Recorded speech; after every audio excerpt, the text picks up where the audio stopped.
He's a South African human rights activist who's taken on some of the world's political elites. On his way here to the World Economic Forum, he warned that the abuse of power by the powerful must stop. Kumi Naidoo is the Secretary General of Amnesty International. I sat down with him here in Davos.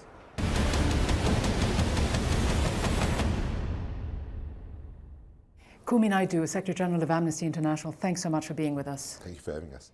Now, you lead the world's largest human rights organization in the world, Amnesty International. Where does human rights, though, fit here in Davos, the annual meeting of the elite, as it is known? Human rights should be at the center of the conversations at the World Economic Forum, because who do we want to have an economy for? We want to have it for the human beings that live on this planet.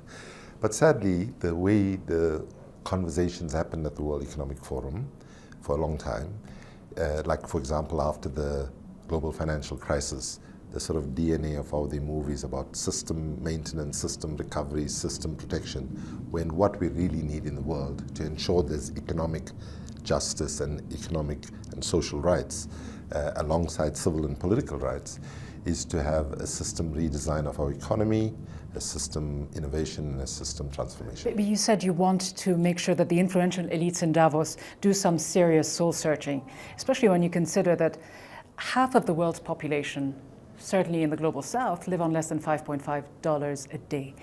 You want to hold the powerful accountable, but how exactly do you do this? The short answer is with extreme difficulty, because our business leaders, to a large extent, are suffering from a really acute dosage of cognitive dissonance, which is a psychological condition where you deny reality. I mean, let's take one reality. Less than 2 months ago, the UN climate scientists, the biggest environment research enterprise in the history of humanity, tells us that we have 12 years to get emissions to peak and start coming down before we hit catastrophic climate change. You would have thought people here then would say, hang on a minute, we've got 12 years. How do we save our children's future? And yet you say that there are serious threats that are represented by some of the politicians we actually heard speak here in Davos, the populist leaders like the new Brazilian president. You've sharply criticized him. What threat does he really pose? Well, in his election, he enjoyed, actually, you could see it in his face, when he was attacking women, Afro-Brazilians, who are in the majority in Brazil, by the way. People don't know that more than 50% of the people in Brazil are Afro-Brazilians, meaning they have African slave roots.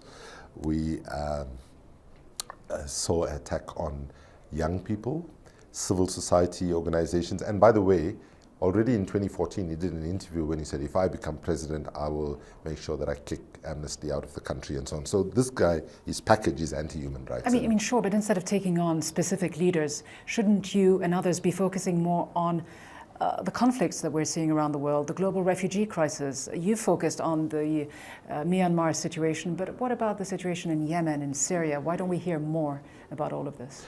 Well, we need to be able to walk and chew gum at the same time, and we need to also be able to have as many balls in the air and ensure that they're there. You're absolutely right to raise the issue about Syria and Yemen and the tragedy of the Rohingya people. All three issues we are working on intensively.